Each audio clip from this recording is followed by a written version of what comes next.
দেখুন, কদিন ডিম নাকি রাজমা, ইসকন নাকি অন্য কিছু মিড ডে মিল নিয়ে নানান তরজা চলছে। কিছু না বলার মতো জিনিস নয়, এখানে বলা উচিত, কারণ কিছু কিছু সময় নিরপেক্ষ থাকাটাও এক ধরনের অন্যায়।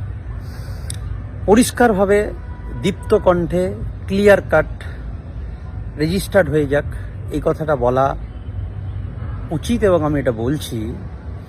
মিড ডে মিল থেকে ডিম সরিয়ে নেওয়ার যে আইডিয়া বা মিড ডে মিল থেকে ডিম সরিয়ে নেওয়ার যে বুদ্ধিটা করা হয়েছে, এটা কোনোভাবে সমর্থন করি না। সারাক্ষণ যদি কোনো আপনি দেখেন পডকাস্ট বা রিল, শুধু বলা হচ্ছে যে ডিম ভালো না রাজমা ভালো, এই আগের আমলে ডিম খেতে দিত, এখন ডিম খেতে দেবে না, কি ঝামেলা বলুন তো। আচ্ছা, সায়েন্টিফিক বেসিসে একটু দেখা যাক। আচ্ছা, ডিম আর রাজমার মধ্যে তফাৎটা কোথায়? ধরা যাক একটা লার্জ ডিম আর 100 গ্রাম কুকড রাজমা, এই দুটোর মধ্যে ডিফারেন্সিয়েশন। যদি আমরা বলি ডিম একটা সুস্বাদু কমপ্লিট প্রোটিনের সোর্স, ডিমে প্রায় 7 গ্রাম মতো প্রোটিন থাকে, আর যদি 100 গ্রাম কুকড রাজমা হয় 9-9.5 গ্রাম মতো প্রোটিন পাওয়া যায়। কিন্তু সেই প্রোটিনটা কিন্তু কমপ্লিট নয়, সেই প্রোটিনে কিছু অ্যামাইনো অ্যাসিড ল্যাকিং থাকে। যদি রাজমাটা ভাতের সাথে মিক্স করা হয় তাহলে কিন্তু সেই এক্সট্রা অ্যামাইনো অ্যাসিডটা চলে আসে। কমপ্লিট প্রোটিন, আমরা রাজমা উইথ রাইস হচ্ছে কমপ্লিট প্রোটিন, যেটা প্ল্যান্ট বেসড প্রোটিন। আমরা অলওয়েজ জানি অ্যানিমেল বেসড প্রোটিন হচ্ছে better, but plant based protein যদি রাজমা খেতে হয়, রাজমা শুধু খাবেন না, ভাতের সাথে মিশিয়ে খাবেন, তাহলে যে অ্যামাইনো অ্যাসিডটা রাজমাতে নেই সেটা কিন্তু ভাতের মধ্যে পাবেন। দেখুন, এতদিন ধরে চালচুরি, ডালচুরি, পোকা চাল, পোকা ডাল সব কিছুর মাঝেও মিড ডে মিলটা নিয়ে একটা এক ধরনের সফল প্রজেক্ট, সেটার একমাত্র কারণ ছিল কিন্তু ডিম ডিম ডিম। এই ডিমটা একটা এমন একটা জিনিস, শুধু প্রোটিনের কম্প্যারিজন করলে হবে না। ডিমের মধ্যে অনেক কিছু আছে, ভিটামিন এ, ডি, ই কে আছে, ডিমের মধ্যে লেসিথিন আছে, ডিমের মধ্যে আরো হাজার জিনিস আছে। সো প্রোটিনের জায়গা থেকে শুধু কম্পেয়ার করলে হবে না। সুষম খাবারের মধ্যে, কমপ্লিট একটা ফুডের মধ্যে ডিম কিন্তু, ডিমের বিকল্প এখনো পর্যন্ত পৃথিবীতে কোনো খাবার হয়নি এত কম টাকায়। আপনি 6 টাকা 10 টাকায় একটা বাচ্চাকে খাওয়াতে চাইছেন, সেখানে আপনি রাজমার গল্প দিচ্ছেন, সোয়াবিনের গল্প দিচ্ছেন। আরে ডিম ছাড়া কমপ্লিট এইটুকু বাজেটে আর কিছু করা সম্ভব নয়। এবং আমরা দেখে এসেছি অন্য অন্য রাজ্যে যে শুধু শুধু বাচ্চারা শুকনো রুটি আর তার সঙ্গে কাঁচা লঙ্কা আর লবণ দিয়ে তারা মিড ডে মিল খাচ্ছে, বিকজ অফ ডিম ছিল না। তাই এটা আমার ব্যক্তিগত মত। যদি ডিমটা মেনটেন করা হয়, সেটা ইসকন করুক অন্য কেউ করুক, যদি ডিমটা মেনটেন করা হয় তাহলেই মিড ডে মিলের সৌন্দর্য মেনটেন করা হবে। ফাইবারের দিকে যদি তাকাই, ডিমে কিন্তু ফাইবার থাকে না, কার্বোহাইড্রেট অলমোস্ট থাকে না।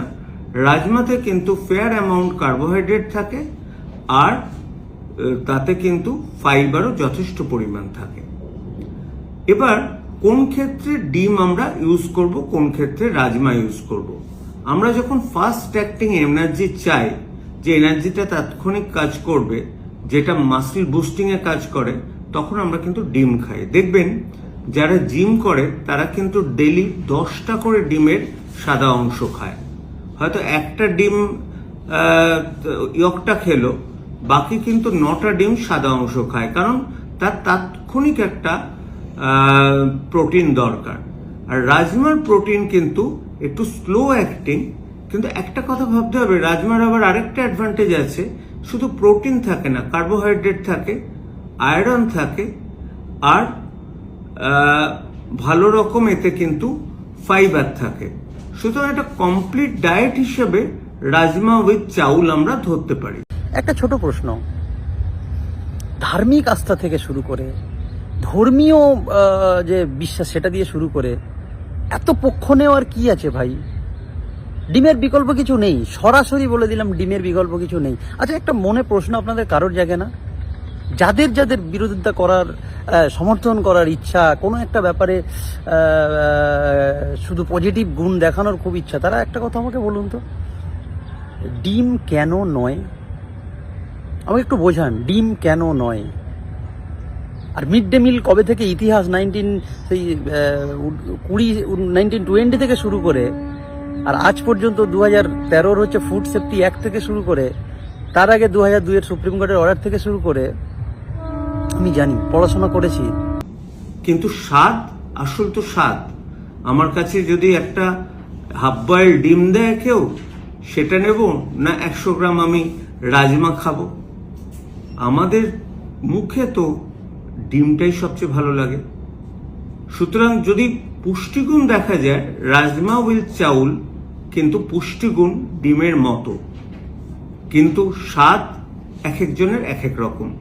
আমাদের বাঙালির টেস্ট কিন্তু ডিমের দিকে বেশি ফেভার করে। সুতরাং আমার মনে হয় এত শত ঝামেলার চেয়ে দুটোই সমান, কিন্তু মাঝে মধ্যে মিড ডে মিলে একটা করে ডিম সেদ্ধ দিলে ভালো, জিনিসটা কমপ্লিট হয়ে যায়। আমাকে একটা শুধু জিনিস বোঝান আপনারা, যে ডিম কেন নয়, ধর্মীয় আস্থার জায়গাটা একটু সরিয়ে রেখে শুধুমাত্র বৈজ্ঞানিক পদ্ধতিতে একটা বাচ্চার ডেভেলপমেন্টে এই রাষ্ট্র দ্বারা খরচা করা ছোট্ট অ্যামাউন্টে ডিমের বিকল্প কি আছে আমাকে বুঝিয়ে বলুন। প্রোটিন যুদ্ধগুলো পরে করবেন।